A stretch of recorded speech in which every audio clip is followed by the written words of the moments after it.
पुराना मंदिर बच्चों की कहानी। कॉलेज में चल रही फोटो कॉन्टेस्ट प्रतियोगिता के चलते उस कॉलेज के स्टूडेंट रवि, गौरी, रोहित और नेहा अच्छी फोटो की तलाश में शहर से दूर सुनसान जगह पर बने एक पुराने मंदिर में पहुंचते हैं, जो कि एक खंड में बदल चुका था। पर वो लोग नहीं जानते थे कि जिस जगह पर उन्होंने कदम रखा है, वहां हजारों सैकड़ों साल पहले एक हैवान को मंत्रों से बांधकर तहखाने में दफन कर दिया गया था। उसके बाद वह मंदिर खंडित हो गया था, जिस वजह से सैकड़ों सालों से किसी ने वहां कदम तक नहीं रखा था। गौरी, उफ, कितनी वीरान जगह है ये, और ये खंड देखने में कितना डरावना है, लगता है वर्षों से यहाँ कोई नहीं आया। नेहा, तुमने सही कहा गौरी, यहाँ तो सूखे पत्तों और कोहरे के सिवा कुछ नहीं दिख रहा। गौरी, मुझे तो अजीब सा डर लग रहा है। रवि हंसते हुए कहता है, तुम लड़कियों की यही प्रॉब्लम है, हर जगह डरने लगती हो, ऐसी जगह पर ही तो एडवेंचर आता है। गौरी, एडवेंचर तुम्हें आता होगा, मुझे तो अभी से बहुत डर लग रहा है। देखो ये पुराना मंदिर कितना डरावना है। नेहा, क्या हम लोग फोटो ऐसी जो जगह? रोहित, तुम्हें अंदर नहीं जाना है तो तुम बाहर इंतजार करो, नहीं तो अपना मुंह बंद रखो।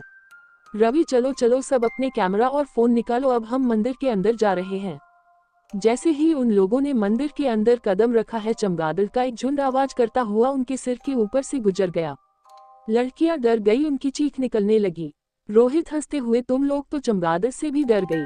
रवि, सब लोग जरा संभल कर आगे बढ़ना, कोहरा मंदिर के अंदर भी हो रहा है, कहीं किसी की चोट न लग जाए। नेहा, ये खंड अंदर से कितना अजीब है, सारे रास्ते एक जैसे लग रहे हैं, जैसे कोई भूल भुलैया हो। खंड में बनी प्राचीन मूर्तियों की फोटो खींचते हुए धीरे धीरे वह लोग आगे बढ़ रहे थे कि रवि, सब लोग इधर आओ, इस पत्थर पर कोई मैसेज लिखा हुआ है। गौरी, तुम्हें तो संस्कृत आती है ना, क्या लिखा हुआ है इसमें? गौरी, यहाँ लिखा है कि 600 साल पहले इस मंदिर के तहखाने में एक आदमखोर हैवान को मंत्रों द्वारा कैद किया गया था, जिस वजह से यह मंदिर शापित और अपवित्र है।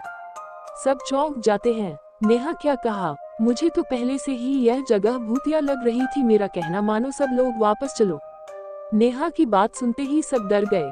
रोहित, कोई कहीं नहीं जाएगा। अरे ये सब कहने की बातें हैं। तभी गौरी की चीख में सबको चौंका दिया। रवि, गौरी क्या हुआ, तुम चीखी क्यों? गौरी, आह, लगता है मेरे पैर में कुछ चुभ गया। रवि, अरे उसके पैर से तो खून बह रहा है। जिस जगह गौरी के चोट लगी थी उस जगह के नीचे एक तहखाना था। गौरी के पैर से निकलता खून तहखाने के अंदर टपकने लगा, जिससे सैकड़ों साल से सोया हैवान जाग उठा। नेहा, अरे ये चारों तरफ इतना कोहरा कैसे बढ़ गया, कुछ दिखाई नहीं दे रहा।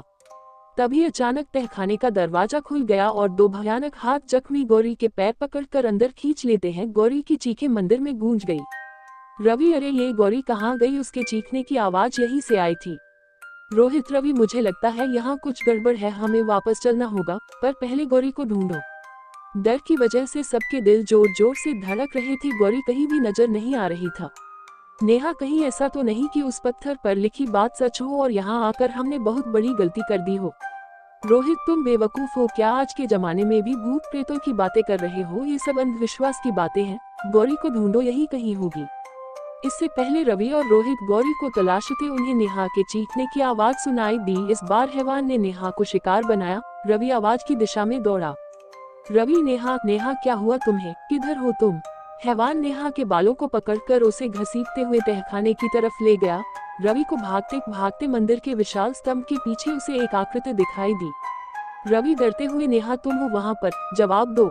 जैसे रवि उसके नजदीक पहुंचा, उसके सामने हैवान खड़ा था। उसका भयानक चेहरा देखकर उसकी रूह कांप गई। इससे पहले रवि संभल पाता, हैवान ने उसके गले को अपने हाथों से दबोच लिया और उसे वही खाने लगा। रवि की चीख निकल गई। रवि की चीख सुनकर रोहित, ओह नहीं, ये तो रवि की चीज थी। आखिर क्या हो रहा है, बाहर जाने का रास्ता भी नजर नहीं आ रहा है, सारे दरवाजे एक जैसे ही नजर आ रहे हैं। एक एक करके वह हैवान का निवाला बन चुके थे। रोहित भी भागते भागते थक चुका था, पर उसे बाहर जाने का रास्ता नहीं मिल रहा था कि तभी वह हैवान रोहित के सामने। रोहित डरते हुए, ये क्या बला है, और बहुत डर गया। रोहित ने देखा उस हैवान की लाल सुर्ख आंखों से जैसे खून बह रहा था और उसके बड़े बड़े दांतों से खून टपक रहा था। रोहित, हैवान दरिंदे, कौन है तू? तूने मेरे दोस्तों के साथ क्या करा? मैं तुझे जिंदा नहीं छोड़ूंगा। हैवान धीरे धीरे कदमों से रोहित की ओर बढ़ने लगा। अपनी तरफ बढ़ते देख रोहित अपने पास पड़े बड़े बड़े पत्थर उठाकर फेंकने लगा, पर उस हैवान पर कोई असर नहीं पड़ रहा था। अचानक रोहित को तहखाने का रास्ता दिखा और वह नीचे की ओर भागा। तहखाने में पहुंचकर रोहित को तीनों दोस्तों की लाशें दिखाई दी। रोहित, हे भगवान! रवि, गौरी, नेहा, ये क्या हो गया तुम लोगों को? उठो मेरे दोस्तों, उठो। रोहित तहखाने में एक बड़े पत्थर के पीछे छुप गया। तभी उसे कुछ आहट सुनाई दी। रोहित, हे भगवान, ये हैवान दरिंदा यहाँ भी आ गया, अब मैं क्या करूं? तभी रोहित की नजर तहखाने में बनी दीवार के चित्र पर पड़ी। रोहित, ओह, इसका मतलब इस हैवान की जान इसके दिल पर वार करने से जाएगी। रोहित ने तुरंत अपने आसपास निगाहें दौड़ाई तो उसे एक भाला जैसी बनी नुकीली लकड़ी दिखाई दी। रोहित ने उसे तुरंत उठा लिया। रोहित, आज मैं इस खूनी हैवान को जिंदा नहीं छोड़ूंगा, इसने मेरे दोस्तों को मारा है। इतने में ही रोहित हैवान पर हमला करने गया तो हैवान ने उसकी गर्दन पकड़कर हवा में उठा लिया। रोहित बहुत कोशिश करते हुए हाथ में पकड़ी लकड़ी से हैवान की आंख फोड़ दी। हैवान दर्द के मारे झटपटाने लगा। रोहित ने मौका देकर दूसरी आंख पर भी वार कर दिया। हैवान चीखने लगा। हैवान के चीखने से मंदिर की दीवारें हिलने लगी। इससे पहले रोहित हैवान के दिल पर वार करता है, हैवान ने रोहित का हाथ पकड़कर उसका हाथ तोड़ दिया, पर रोहित ने हिम्मत नहीं हारी। उसने लकड़ी दूसरे हाथ में पकड़ ली और पूरी ताकत से हैवान के सीने पर वार किया कर दिया। रोहित, ये ले शैतान, अब मर। हैवान की खौफनाक चीख से पुराने मंदिर का कोना कोना कांप उठा। रोहित तेजी से सीढ़ियों पर भागने लगा, मगर ऊपर पहुंचने की लाख कोशिश करने के बाद भी रोहित वही तहखाने में पहुंच जाता था। रोहित, क्या मुसीबत है? उसके हाथ से खून निकलकर तहखाने में गिरने लगा। इससे पहले रोहित संभल पाता, रोहित के पीछे से दो हाथों ने रोहित को पकड़कर खा जाता है। इस तरह, रोहित, बचाओ मुझे, बचाओ।